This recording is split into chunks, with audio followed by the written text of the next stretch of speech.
CM doctor Mohan Yadav की करेंगे। CM doctor Mohan Yadav Japan दौरे से वापस आ चुके हैं। 4 दिवसीय दौरे पर जापान में सीएम डॉक्टर मोहन यादव ने कई बड़ी कंपनीज के प्रमुखों के साथ संवाद किया, कई कंपनीज की साइट विजिट भी की। और इसी बीच देखिए, जापान के मॉडर्न मॉडल पर अब मध्य प्रदेश का विकास होगा, ये बड़ी खबर मिल रही है। कई मल्टीनेशनल कंपनीज इन्वेस्टमेंट कर सकती हैं मध्य प्रदेश में। जापान एमपी औद्योगिक सहयोग फोरम की स्थापना होगी।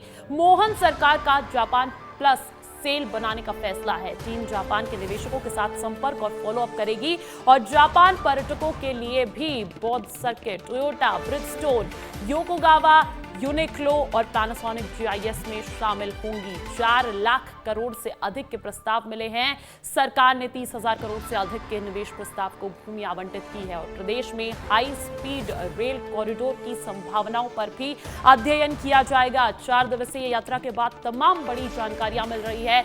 जापान और मध्य प्रदेश के रिश्तों को और मजबूत करती है तमाम जानकारी, जहां पर कितना निवेश आएगा ये भी अब साफ होता हुआ नजर आ रहा है। लेकिन इससे पहले आपको ये 3 तस्वीरें दिखाना भी बेहद खास हो जाता है। आगे चर्चा करेंगे, लेकिन उससे पहले ये 3 तस्वीरें देख लीजिए। मोहन का मिशन निवेश अभी तो जापान पहुंचा, लेकिन इससे पहले 24 नवंबर 2024 को ब्रिटेन भी गए थे, यूके गए थे, लंदन गए थे। वहां पर 60,000 करोड़ का निवेश मध्य प्रदेश के लिए लेकर आए। वहीं 28 नवंबर 2024 को जर्मनी जब पहुंचे तो वहां से 18,000 करोड़ का, 60,000 करोड़ का यूके से, 18,000 करोड़ का जर्मनी से और 28 जनवरी 2022 जापान, हजारों करोड़ के निवेश प्रस्ताव जापान से भी मिले हैं।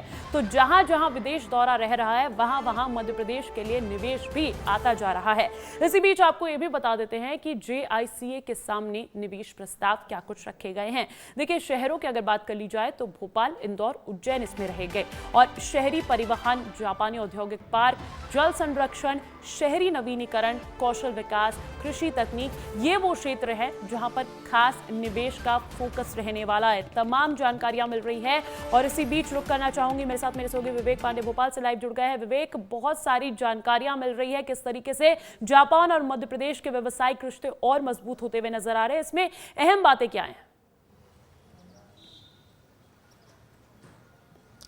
देखिए, मुख्यमंत्री 3 से 4 दिन तक जापान दौरे पर रहे और करीब 4 लाख करोड़ के प्रस्ताव को लेकर मुख्यमंत्री को सुझाव वहां पर मिले हैं और सरकार ने 30,000 एकड़ जमीन भी प्रस्तावित कर दी है। अब एक बड़ी बात है कि जापान से निवेश आएगा तो मध्य प्रदेश को आखिर क्या कुछ खास रहने वाला है। इसमें सबसे ज़्यादा फार्मास्यूटिकल कंपनियों के निवेश होने के आसार हैं। इसके अलावा हाई स्पीड रेलवे कॉरिडोर को लेकर राज्य सरकार ने वहाँ पर चर्चा की है, क्योंकि मध्य प्रदेश में खासतौर पर बड़े शहरों पर मेट्रो की परियोजना चल रही है। केंद्र सरकार लगातार जापानीज टेक्नोलॉजी के माध्यम से रेलवे को सुधार रही है। तो ऐसे में मध्य प्रदेश में काफ़ी ज़्यादा बड़े स्तर पर विकास होंगे। खासतौर पर इलेक्ट्रॉनिक गुड्स के आइटम हैं, उनको यहाँ पे निर्माण करने के लिए सहमति के प्रस्ताव मिले हैं। बड़ी कंपनियां हैं, पैनासोनिक जैसी, इन तमाम कंपनियों के जो प्रोडक्ट है वो मैन्युफैक्चर किए जाएंगे। इससे न सिर्फ स्थानीय लोगों को रोजगार मिलेगा, बल्कि मध्य प्रदेश का जो बिल्कुल विवेक, क्योंकि आप कंपनीज की बात कर रहे हैं तो दर्शकों को यह भी बता देते हैं कि आखिर कौन सी वो कंपनीज है जो निवेश को तैयार है मध्य प्रदेश में। इसमें सबसे बड़ा नाम आ रहा है टोयोटा का।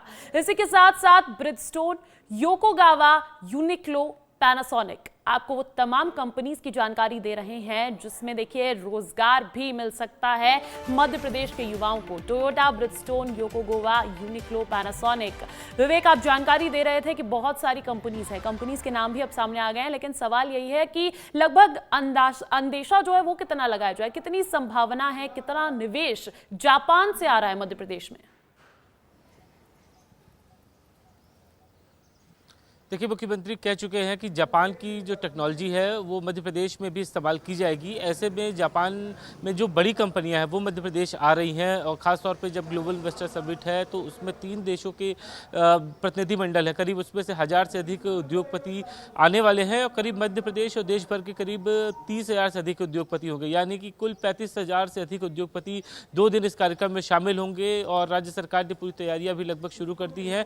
एक जो महत्वपूर्ण और दिलचस्प पहलू है कि धरातल पे कितना उद्योग उतरेगा ये दिखना दिलचस्प रहेगा, क्योंकि इससे पहले भी कई समिट हुए हैं, कई विदेश यात्राएं मध्य प्रदेश के मुख्यमंत्रियों ने की है। लेकिन बिल्कुल, निवेश यूके की वो यात्रा जहां से 60,000 करोड़ का निवेश आया, जर्मनी की यात्रा जहां से 18,000 करोड़ का निवेश आया, और ऐसे में बड़ा सवाल ये कि जापान में, क्योंकि देखिए बहुत सारी कंपनीज इंटरेस्टेड नजर आ रही है, तो ऐसे में जापान में कितने हजार करोड़ का प्रस्ताव आया है ये भी गौर करने वाली बात होगी। और जैसे विस्तार न्यूज को पता चलेगा, विस्तार न्यूज सबसे पहले दर्शकों को बताएगा कि उनके लिए जापान से कितना रोजगार आ रहा है। विवेक, बहुत बहुत शुक्रिया तमाम जानकारी देने के लिए।